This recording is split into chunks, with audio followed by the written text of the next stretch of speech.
સમાચારોમાં આગળ વધીએ બીઝેડનો કૌભાંડી ભૂપેન્દ્રસિંહ તરફથી ઘેરાવ છે। ભૂપેન્દ્રને બચાવવા પંટરિયાઓ મેદાને આવ્યા। ભૂપેન્દ્રને બચાવવા માટે મેસેજ વાયરલ કરવામાં આવ્યા છે। ભૂપેન્દ્ર ઝાલાના બચાવમાં પંટરિયા ઉતર્યા છે। રઘવાયેલા પંટરિયાઓએ મીડિયા પર નિશાન સાધ્યું। રોકાણકારોને કરેલા મેસેજ વાયરલ થયા। તમારા પૈસા ક્યાંય નહીં જાય, ફેવરમાં રહેજો। સ્થાનિક ગ્રુપ અને સોશિયલ મીડિયામાં મેસેજ વાયરલ થયો છે। ભૂપેન્દ્ર ઝાલા અને ધવલસિંહનો વધુ એક વિડીયો વાયરલ થયો છે। ડાયરાના કાર્યક્રમનો આ વિડીયો જે વાયરલ થયો, ધવલસિંહ ઝાલાનો સાથે રૂપિયા ઉડાવતો વિડીયો વાયરલ થયો। હાથમાં નોટની થપ્પી સાથે રૂપિયાનો વરસાદ કર્યો। બાયડના ધારાસભ્યની બીઝેડ સીઈઓ સાથેની જુગલબંધી દેખાઈ। ધવલસિંહની સ્પષ્ટતા બાદ પણ મિત્રતાના જૂના વિડીયો વાયરલ થઈ રહ્યા છે। માલપુરના આરોપી એજન્ટ મયુર દરજી પણ ધારાસભ્યની સાથે દેખાયો।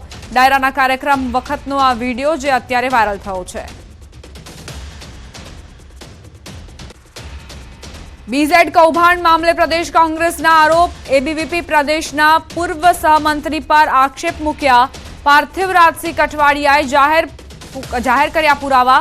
અમનસિંહ ચાવડા અને ભૂપેન્દ્રના ફોટો સામે આવ્યા છે। અમનસિંહે ગાંધીનગરમાં બીઝેડની ઓફિસ ખોલી હતી। ગાંધીનગરની બીઝેડ ગ્રુપ ઓફિસના એજન્ટ અમનસિંહ ચાવડા પર આરોપ મુકાયા છે। અમનસિંહ ચાવડાના અનેક નેતાઓ સાથે ફોટા સામે આવ્યા। અમનસિંહ ચાવડા મે મહિનામાં સેક્ટર 11માં બીઝેડ ફાઇનાન્સની ઓફિસ શરૂ કરી હતી। પાર્થિવ રાજસિંહે સવાલ કર્યા કે પોલીસે હજુ અમનસિંહ ચાવડાની કેમ અટકાયત નથી કરી। બીઝેડ કૌભાંડનું ગાંધીનગરનું ગ્રાન્ડ ઓપનિંગ, જે કંપનીએ 6000 કરોડનો ચૂનો આ ગુજરાતના ભોળા લોકોને લગાડ્યો છે, એની ગાંધીનગરની ઓફિસનો ગ્રાન્ડ ઓપનિંગનો આ ફેસબુકનું પેજ ઉપરનો ફોટો છે। ઓપનિંગ કોણ કરે છે? તો એનો મુખ્ય આરોપી ભૂપેન્દ્ર ઝાલા, ભૂપેન્દ્રસિંહ ઝાલા, અને એનો એજન્ટ, આ એજન્ટ કોણ છે? અમનસિંહ ચાવડા। અમનસિંહ ચાવડા કોણ છે એ સૌથી મોટો પ્રશ્ન એટલા માટે થાય કે ભાજપ અને તેની ભગીની સંસ્થાઓના લોકો આવા કૌભાંડીઓને માત્ર સંરક્ષણ નથી આપતા, પણ આવા લોકો જોડે ભાગીદારી પણ કરે છે। ખેડાના માતર ખેતીવાડી ઉત્પન્ન બજાર સમિતિની ચૂંટણી યોજાઈ। માતર એપીએમસીમાં કોંગ્રેસના ઉમેદવાર ભૂરાભાઈ ભરવાડની જીત થઈ। કોંગ્રેસના ઉમેદવારને 10 અને ભાજપના ઉમેદવારને 8 મત મળ્યા। ભાજપના પૂર્વ ધારાસભ્ય કેસરીસિંહ સોલંકી અને તેમના ટેકેદારોએ કોંગ્રેસના ઉમેદવારોએ મત આપ્યા હોવાની આશંકા લોકોએ સેવી છે। કોંગ્રેસના વિજેતા ઉમેદવાર અને ભાજપના પૂર્વ ધારાસભ્ય કેસરીસિંહ સોલંકી એક સાથે વિક્ટરી બતાવતા નજરે પડ્યા। ભાજપમાંથી કાલિદાસ પરમારનો પરાજય થયો, જ્યારે કોંગ્રેસમાં ભૂરાભાઈ ભરવાડનો વિજય થયો। કોંગ્રેસને પેનલમાં હું 25 થી 30 વર્ષ માર્કેટ યાર્ડમાં સેવા આપું, અને મારી ઉંમરના હિસાબે અને મારી સેવા હિસાબે મને મતદાન આપી જીતાડ્યો, એ મારી અપેક્ષા। અમે ક્યારેય કોંગ્રેસથી માર્કેટ યાર્ડમાં લડ્યા નથી। સર્વસંમતિ ખેડૂતોની પેનલ સાથે બધા જ ભેગા થઈને લડ્યા હતા, અને માર્કેટ યાર્ડમાં ક્યારેય કોંગ્રેસ ભાજપની વાત અમે કરી નથી, અને ખેડૂતોના હિતની જ વાત કરી છે। રમેશ કાળીદાસ પરમારનો નંબર 1 હતો અને 2 નંબરમાં ભૂરાભાઈ ભરવાડનો હતો। ભૂરાભાઈ ભરવાડના 10 મત મળ્યા, કાળીદાસ પરમારને। આણંદ નગરપાલિકાની ગેરકાયદેસર દબાણો સામે કાર્યવાહી। આણંદના જાહેર રસ્તાઓ પરના દબાણો પર તવાઈ બોલાવાઈ। આણંદ ટાઉન પોલીસને સાથે રાખી આણંદ નગરપાલિકાએ કાર્યવાહી હાથ ધરી। તંત્રની કાર્યવાહીથી ગેરકાયદેસર દબાણકર્તાઓમાં ફફડાટ ફેલાયો। ગેરકાયદેસર દબાણો દૂર કરવા મેગા ઓપરેશન હાથ ધરાયું। આણંદ ગુરુદ્વારા સર્કલથી આણંદ રેલવે સ્ટેશન સુધીના માર્ગ પર બિનઅધિકૃત દબાણો દૂર કરી માર્ગ ખુલ્લો કરાયો।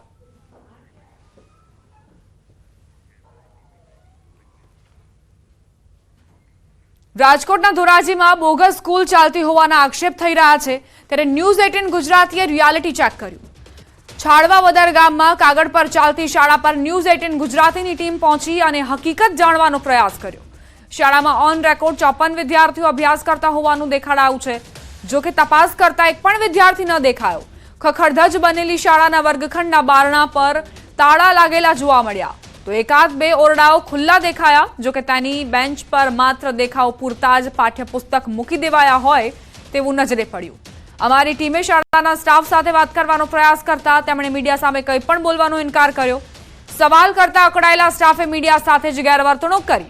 ન્યૂઝ 18 ગુજરાતીની ટીમે જ્યારે ડીઈઓ સાથે ફોન પર વાતચીત કરી તો તેમણે ગાંધીનગર ટીમ બનાવવામાં આવશે અને પૂરી તપાસ કરવામાં આવશે તેવો દાવો કર્યો. ડીઈઓએ કહ્યું કે તપાસમાં કસૂરવાર હશે તો કાર્યવાહી કરાશે, પણ સવાલ એ છે કે વર્ષોથી શાળા બંધ છે તો દેખાડવામાં આવતા વિદ્યાર્થીઓ ક્યાં છે? ગ્રામજનોનો આક્ષેપ છે કે છેલ્લા 10 વર્ષથી શાળા બંધ સ્થિતિમાં છે અને શિક્ષકો ગેરકાયદે ગ્રાન્ટ અને પગાર મેળવે છે. જિલ્લા શિક્ષણ વિભાગમાં નાક નીચે વર્ષોથી આ બધું થઈ રહ્યું છે તો તેમને જાણ કેમ નથી? સત્ર શરૂ છે, કોઈ રજા નથી તો વિદ્યાર્થીઓ ક્યાં છે? શાળામાં કોઈ શિક્ષણ કાર્ય જ નથી થઈ રહ્યું તો શિક્ષકોને પગાર કેમ ચૂકવાઈ રહ્યો છે? હાલ આવા ઘણા સવાલ ઉઠી રહ્યા છે. કે જે હાલ માસ્ટર ઉપર જે વિદ્યાર્થીઓ બોલે છે તે વિદ્યાર્થીઓ નથી ભોર ગામડાના, નથી છાડવા ઓદરના. ભોર ગામડાના ભોળા છાડવા ઓદર એક આજુબાજુના ક્યાંય ગ્રામ્ય વિસ્તારના કોઈ છોકરાઓ જ નથી. એ છોકરાઓ ક્યાંના છે પહેલા તો એ તપાસ કરવી જોઈએ. અને જે આમાં અધિકારીઓ સંડોવાયેલા છે, પછી જે અંદરના પ્રિન્સિપાલ છે, કર્મચારીઓ બધા પણ આમાં સંડોવાઈને ઉચાપત કરેલ છે. એમની કાયદેસર કાયદાકીય કાર્યવાહી થવી જોઈએ. અને જે પગાર 10 વર્ષથી છેલ્લા 10 વર્ષથી આ પગાર લેતા હતા એ પગારની રિકવરી પણ થવી જોઈએ વ્યાજ સહિત. મારી એવી માંગ છે. રાજકોટની વાત કરીએ, રાજકોટના ધોરાજીની વાત કરીએ, ધોરાજી પાસે આવેલ છાડવાવદર અને ભોલ ગામના તેમાં વચમાં જે કાલારી હાઈસ્કૂલ છે તેના આપણે પહેલા સીધા દ્રશ્યો બતાવીશ કે હાઈસ્કૂલ ભણવાના લાયક તો નથી, બિસ્માર હાલતમાં અને ખંડેરમાં છે. તેને લઈને આજ વાત કરીએ કે જે રીતે ન્યૂઝ 18 ટીમ રિયાલિટી ચેક કરવા માટે આજે જે કાલારી સ્કૂલમાં પહોંચી તો અત્યારે જે ઓફિસ છે તે ઓફિસના આપણે સીધા દ્રશ્યો બતાવીશ કે ઓફિસના અંદરમાં અત્યારે પ્રિન્સિપાલ અને સ્ટાફ ત્યાં હાજર છે છતાં કોઈ બોલવા તૈયાર નથી. કેમેરામેન આપણે સીધા દ્રશ્યો બતાવીશ કે અત્યારે જે ઓફિસના અંદરમાં અત્યારે જે કર્મચારીઓ જે બેઠા છે, અત્યારે જે સ્ટાફ બેઠો છે, પ્રિન્સિપાલ બેઠા છે, છતાં કોઈ જાતનું બોલવા તૈયાર નથી. જે રીતે આ સ્કૂલ છે તે સ્કૂલના અંદરમાં જે વિદ્યાર્થીઓ અભ્યાસ કરવા આવતા નથી. છેલ્લા 10 વર્ષથી આ સ્કૂલ બનશે, ગ્રામીણ લોકો એવું કહી રહ્યા છે, પણ છતાં ચોપડાના અંદરમાં હાલ હાજરી પુરાઈ રહી છે. શિક્ષકો સરકારને ઉતાપત કરી રહ્યા છે. તેને લઈને ન્યૂઝ 18 ટીમ અત્યારે જે રાજકોટ ડીઓ સાથે ટેલિફોન દ્વારા વાત કરવામાં આવી તેવું કહી રહ્યા છે કે ભાઈ આની ઉપર જે કાયદેસર કાર્યવાહી છે ગાંધીનગરથી ટીમ બનાવવામાં આવશે અને પૂરેપૂરી તપાસ કરવામાં આવશે અને જે બી કસૂરવાર છે તેને સજા આપવામાં આવશે તેવું અત્યારે ડીઓ કહી રહ્યા છે. મુનાફ બગાડી, ગુજરાતી, ભોલ ગામડા, છાડવાવદર. ભાવનગરમાં આવેલ નિષ્કલંક મહાદેવના મંદિરે દૂર દૂરથી શ્રદ્ધાળુઓ દર્શનાર્થે આવતા હોય છે. ફક્ત ગુજરાત જ નહીં પરંતુ અન્ય રાજ્યમાંથી પણ ભક્તો અહીં ઉમટી પડે છે. ત્યારે અહીંના રોડ રસ્તા બિસ્માર હાલતમાં હોવાના કારણે અવરજવર કરતા લોકો પરેશાન થઈ ગયા છે. પીપળિયા પુલથી નિષ્કલંક મહાદેવના મંદિરના સુધી રોડ અત્યંત બિસ્માર બની ગયો છે. આ રોડ પર જાણે ગંદકીનું સામ્રાજ્ય જામ્યું હોય તેમ રોડના ખાડાઓમાં પાણી ભરાઈ ગયા છે. મસમોટા ખાડાઓમાં ભરાયેલા પાણીમાંથી દુર્ગંધ આવતી હોય છે. આવી પરિસ્થિતિની વચ્ચે કોંગ્રેસના તાલુકા પંચાયતના સદસ્ય યોગેશભાઈ લાડવા દ્વારા આરએનબી વિભાગને માર્ગ પર પડેલા ખાડા તેમજ ઠેર ઠેર જગ્યાએ અધૂરા મૂકેલા માર્ગનું કામ પૂર્ણ કરવા અલ્ટિમેટમ અપાયું. જો 10 દિવસમાં કામગીરી કરવામાં નહીં આવે તો ગ્રામજનો આરએનબી કચેરીનો ઘેરાવ કરશે તેવી ચીમકી ઉચ્ચારી. ગોધરા તાલુકાના વડેલાવ ગામમાં સિંચાઈ તળાવ આવેલું છે જેના થકી કેનાલ મારફતે ખેડૂતોને સિંચાઈ સુવિધા ઉપલબ્ધ કરાવવામાં આવી છે, પરંતુ વર્ષોથી આ કેનાલની સાફ સફાઈ નથી કરાઈ. કેનાલમાં ઝાડી ઝાંખરા લાગી ગયા છે ત્યારે ખેડૂતો કોઈ પર આશા રાખ્યા વગર પોતે જ કેનાલની સફાઈ કરી રહ્યા છે.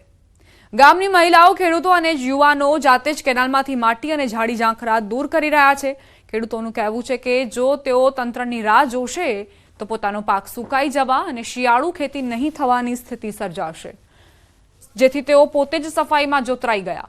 ખેડૂતોએ ગામમાંથી 35,000 જેટલો ફાળો એકત્રિત કરી જેસીબી મશીનની મદદથી કેનાલની સફાઈ કરાવી. ઉલ્લેખનીય છે કે ખેડૂતોને સિંચાઈ સુવિધા ઉપલબ્ધ કરાવવા પિયત મંડળીની રચના પણ કરવામાં આવી હતી, પરંતુ પિયત મંડળી મારફતે કોઈ જ કામગીરી કરવા અંગેની જવાબદારી વિભાગ દ્વારા સોંપવામાં આવતી નથી તેમ જાણવા મળ્યું છે. 10 વર્ષથી આ કેનાલનું સરકારને વારંવાર નાની સિંચાઈમાં રજૂઆત કરી છે, તેમ છતાં કોઈએ પગલાં લીધેલ નથી. જેથી કરીને અમને પાણીની ઘણી મુશ્કેલી પડે છે. અમે ખેડૂતો રવિ પાક માટે અમે ચણા છે, ઘઉં છે, મકાઈ છે જેવો પાકનું અમે વાવેતર કરીએ છીએ અને તેને અમને સમયસર પાણી ન મળવાથી અમારો પાક પૂરતા પ્રમાણમાં થતો નથી અને પાણીની અસર થાય છે. ખેતી માટે આ બધા પબ્લિકો આ બધા મજૂરી કરે છે. અમે આ નહેરની સફાઈ કરીએ અને એની સફાઈ કરવા જ આજે કેટલા વર્ષથી કોઈ સફાઈ નથી કરતા, તો કોઈ એને અમલમાં નથી લેતા. તો અમારી જાત ઉપર અમે સફાઈ કરીએ છીએ પાણી માટે. એમાં પાણી આ કેનાલ રિપેર કર્યા વગરની એટલે લીક થાય છે, એના કારણે ખેતી થતી નથી. એટલે કેનાલ મંજૂર કમ્પ્લીટ કરી આપે કામકાજ, તો એની અમારે મંજૂરી જોઈએ છે. ખેડૂતો ખેતી કરવા માટે સરકાર પાસે પણ કંઈક અપેક્ષા રાખતા હોય છે, પરંતુ સરકારની પાસેની જે આશાઓ છે ખેડૂતોને ઠગારી નીવડતા ખેડૂત જાતે શ્રમજીવી છે અને જાતે જ પોતાનું કામ કરવા માટે મજબૂર બનતો હોય છે. હું આપને સીધા દ્રશ્યો બતાવીશ. ગોધરા તાલુકાના વડેલા ગામની આ કેનાલ છે, સિંચાઈ તળાવ આધારિત કેનાલ છે. નાની સિંચાઈ વિભાગ દ્વારા કેનાલનું નિર્માણ કરવામાં આવ્યું હતું, પરંતુ કેનાલની મરામત નહીં કરવામાં આવતા ખેડૂતોએ કંટાળીને જાતે જ પોતે જ પરિવારોએ ભેગા થઈ મહિલાઓ, યુવાનો સહિત શ્રમદાન કર્યું છે અને પોતે જ કેનાલની સફાઈ કરી રહ્યા છે. ખેડૂતો કેનાલમાંથી પોતે ઝાડી ઝાંખરા અને માટી સાફ કરી રહ્યા છે. કહી શકાય કે સરકારની જે વિકાસની વાતો છે તેના વચ્ચે ખેડૂતોને જો આ પ્રકારે મહેનત કરીને પોતાને જ કેનાલ સાફ કરવી પડતી હોય તો એનાથી મોટી એક કોઈ પણ શરમજનક બાબત હોઈ ના શકે. ત્યારે અહીંના ખેડૂતો, મહિલાઓ અને યુવાનો જે આ પ્રકારની જે કામગીરી કરી રહ્યા છે તે તેઓના માટે તો બિરદાવવા લાયક જ કહી શકાય, પરંતુ સરકાર માટે ચોક્કસ આ શરમજનક બાબત છે એવું કહી શકાય. રાજેશ જોશી, ન્યૂઝ 18 ગુજરાતી, ગોધરા, પંચમહાલ. નવસારીમાં 11 કરોડથી વધુના પાણી પુરવઠા કૌભાંડ મામલે સુરત સીઆઈડી ક્રાઇમે વધુ એક આરોપીની ધરપકડ કરી. બિલીમોરા પાણી પુરવઠા વિભાગમાં ફરજ બજાવતા નાયબ ઇજનેર નિરંજન બંસલને પોલીસે ઝડપી લીધા. અગાઉ પાણી પુરવઠા વિભાગના 12 અધિકારી કર્મચારીની ધરપકડ થઈ ચૂકી છે. 90થી વધુ ગામોમાં કાગળ ઉપર કામો બતાવી કૌભાંડ આચર્યું હતું. વર્ષ 2023-24 અંતર્ગત રિજુવનેશન ટ્રાયબલ કાર્યક્રમમાં ₹12.44 કરોડનો ભ્રષ્ટાચાર થયો હતો. 6 અધિકારી અને એક નિવૃત્ત અધિકારીની સંડોવણી બહાર આવી છે. 159 કામો ન કરવા છતાં ખોટા બિલો બનાવી સરકારી નાણાં કોન્ટ્રાક્ટરોને ચૂકવી દીધા હતા.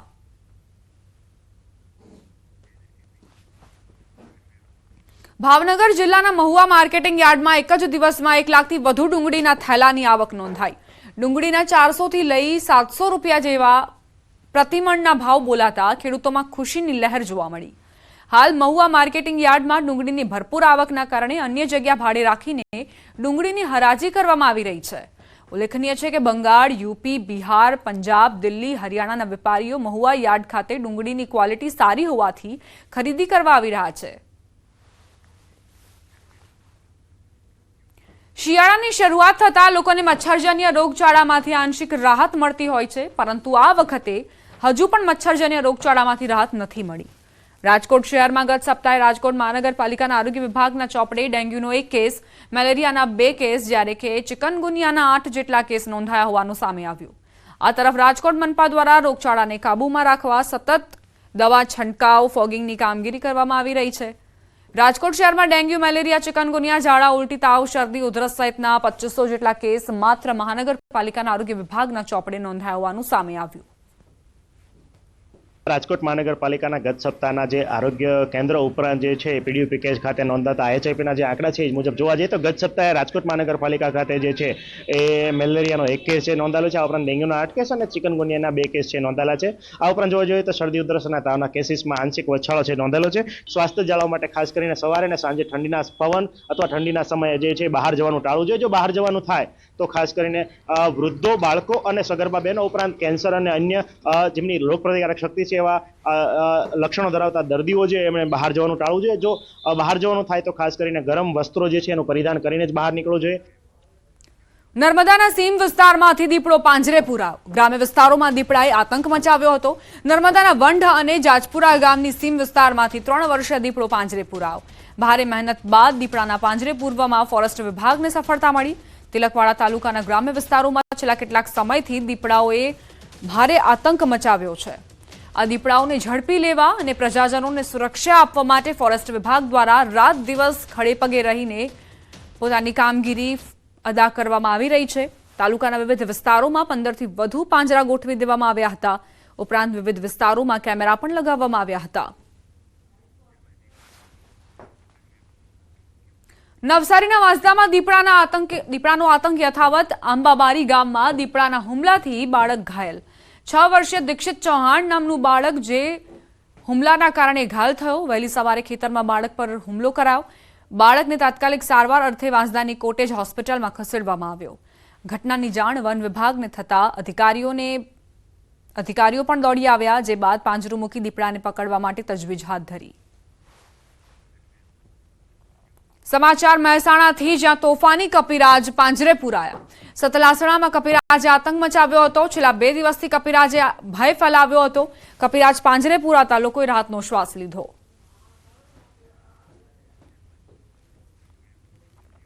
પ્રવાસન સ્થળ દીવમાંથી સિંહોનું રેસ્ક્યુ કરાયું. જશાધાર અને દીવ વન વિભાગ દ્વારા પાંજરા ગોઠવી રેસ્ક્યુ કરાયું. છેલ્લા ઘણા દિવસોથી દરિયા કિનારા સહિતના વિસ્તારોમાં સિંહોના આંટાફેરા જોવા મળી રહ્યા હતા. થોડા દિવસ પહેલા દીવના નાગવા બીચ અને વણાકબારા રોડ પર પણ સિંહો દેખાયા હતા. જોકે અવારનવાર સિંહોના આંટાફેરાને લઈ વન વિભાગ દ્વારા રેસ્ક્યુ હાથ ધરાયું.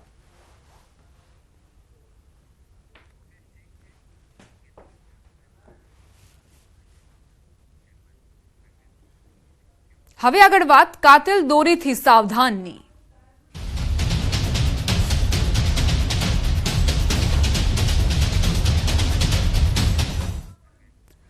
ઉત્તરાયણ પહેલા કાતિલ દોરીનો કહેર વકર્યો. સુરતના કીમમાં પતંગની દોરીથી યુવકનું મોત નીપજ્યું. કાતિલ દોરીથી યુવકનું ગળું કપાતા મોત. મૂળ ઉંમરપાડાના 40 વર્ષીય યુવકનું મોત નીપજ્યું. સારવાર દરમિયાન યુવકનું મોત થયું. થોડા સમય પહેલા પણ સુરતમાં એક યુવકનું મોત થયું હતું. કિમ બ્રિજ પર દોરીથી યુવકનું ગળું કપાયું. બાઇક સવાર દંપતી બ્રિજ પરથી જઈ રહ્યું હતું. ગંભીર રીતે ઘાયલ યુવકનું મોત નીપજ્યું. મૂળ ઉંમરપાડાના 40 વર્ષીય યુવકનું મોત નીપજ્યું.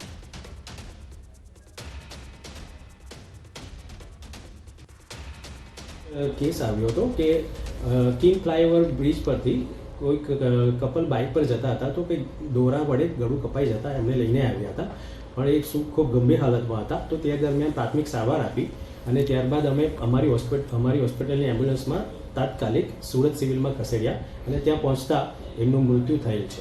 એ પેશન્ટનું નામ શૈલિયાભાઈ સિદ્ધિયાભાઈ વસાવા હતું. ઉંમર વર્ષ 40 હતી. એ ઉમરપાડા તાલુકાના હતા. કંઈક સરદા ગામ કરીને ગામનું નામ છે. તો 30મી નવેમ્બરે મહેસાણામાં પણ કાતિલ દોરીથી એક નિર્દોષનો જીવ ગયો હતો. ઉત્તરાયણ પહેલા જ પતંગની દોરીઓ ઘાતક બની છે. મહેસાણામાં દોરીથી ગળું કપાઈ જતા યુવકનું મોત નીપજ્યું. આંબલિયા સાણ બ્રિજ પર યુવકના ગળાના ભાગે દોરી વાગી. 25 વર્ષીય યુવકનું ગળું દોરીથી કપાઈ ગયું, જેના કારણે તે મોતને ભેટ્યો. યુવક અને તેની પત્ની બાઇક પરથી પસાર થઈ રહ્યા હતા. તે સમયે યુવક દુર્ઘટનાનો શિકાર બન્યો. જંત્રીના નવા સૂચિત ભાવ સામે ક્રેડાઈએ અસંતોષ વ્યક્ત કર્યો. જંત્રીના હાલનો વધારો કોઈ કાળે સ્વીકાર્ય ન હોવાનું ક્રેડાઈ પ્રમુખે નિવેદન આપ્યું. કહ્યું 12 વર્ષ સુધી એક પણ વાર વધારો ન કરાયો અને હવે એક સાથે જંત્રીનો તફાવત દર બજાર ભાવ સામે શક્ય નથી. નવા દરના કારણે મકાનો 30 થી 40% મોંઘા થઈ શકે છે. ક્રેડાઈએ રિવ્યુ માટે 31 માર્ચ 2025 સુધીની સમય મર્યાદાની માંગ કરી. સાથે જ સરકારે ઓનલાઈન વાંધા સૂચનો આપવા કહ્યું છે. તે પણ યુઝર ફ્રેન્ડલી ન હોવાનો આક્ષેપ કર્યો. પ્રાઇમરી એસ્ટિમેટ એવું કહે છે કે જમીન જે અમારું રો મટીરિયલ છે, બાંધકામ જે અમારો વ્યવસાય છે અને ખરીદનારને જે સરકારના ટેક્સ લાગે છે, આ બધું ભેગું કરીએ તો ઓન એન એવરેજ 30 થી 40% મકાન મોંઘા થઈ જશે.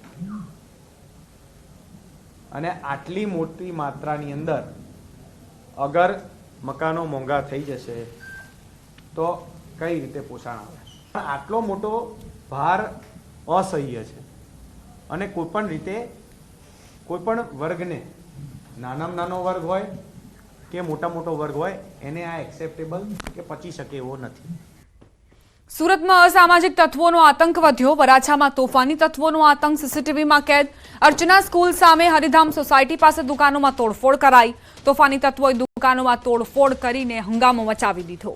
આસપાસના વિસ્તારમાં પણ અફરાતફરી સર્જાઈ હતી. વેપારીઓ કરગરી રહ્યા હતા કે આ રીતે નુકસાન ન કરો, પરંતુ આ અસામાજિક તત્વો એ રોકાવાનું નામ નહોતા લઈ રહ્યા. સીસીટીવી ફૂટેજ પણ સામે આવ્યા છે. કઈ રીતે આ તોફાની તત્વોએ થોડી મિનિટો માટે અહીં આતંક મચાવ્યો હતો.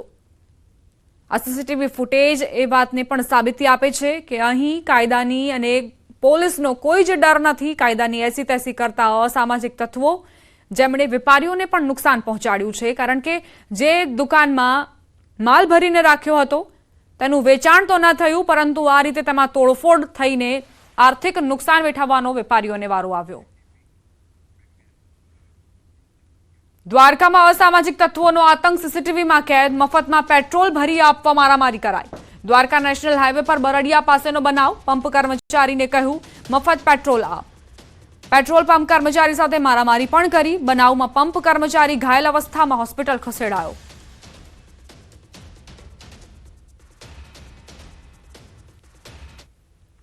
તો પેટ્રોલ પંપ પર અસામાજિક તત્વોએ મારામારી કરી, ગુંડાગર્દી કરી.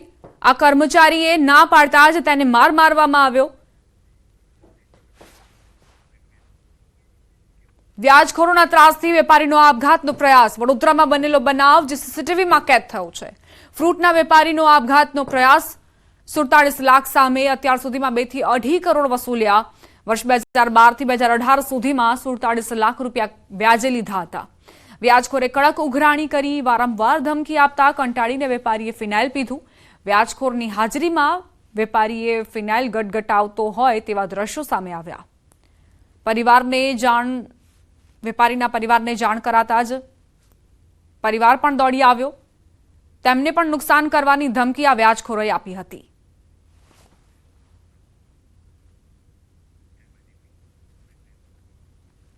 સમાચાર સુરતના માંગરોળથી. માંગરોળમાં યુવકનો મૃતદેહ મળ્યો. બળી ગયેલી હાલતમાં યુવકનો મૃતદેહ મળ્યો. કઠવાડા ગામની સીમમાંથી લાશ મળી આવી. સુરતના બ્રિજેશ વિરાણીની લાશ હોવાની જાણકારી છે. હત્યારાઓને શોધવા માટે પોલીસે તપાસ શરૂ કરી. પ્રાથમિક દ્રષ્ટિએ બોડીનું નિરીક્ષણ કરતા સંપૂર્ણ બોડી બળી ગયેલ હતી. બોડી ઉપર એક પણ જાતના કપડાં હતા નહીં અને નાની મોટી ઈજાઓ પણ હતી, જેથી પ્રાથમિક દ્રષ્ટિએ એનું કોઈ ઈરાદાથી અથવા અગમ્ય કારણોસર ખૂન કરી નાખ્યું હોય તેવું લાગતા અજાણ્યા ઇસમો વિરુદ્ધ ખૂનનો ગુનો દાખલ કરવામાં આવેલ. સુરતના ઉધના વિસ્તારમાં આરાધ્ય કોર્પોરેશન ઓફિસ પર થયેલા 2 રાઉન્ડ ફાયરિંગ મામલે આરોપીઓને પોલીસે મેથી પાક ચખાડ્યો. ક્રાઇમ બ્રાન્ચ અને ઉધના પોલીસની ટીમ દ્વારા 4 આરોપીઓને ઝડપી નબીરાઓનું પોલીસે સરઘસ કાઢ્યું. આરોપીઓએ લોકો સમક્ષ હાથ જોડી વરઘોડો કાઢ્યો. પોલીસે આરોપીઓની સઘન પૂછપરછ કરીને ઘટના સ્થળ પર લઈ જઈ પંચનામું કરવામાં આવ્યું હતું.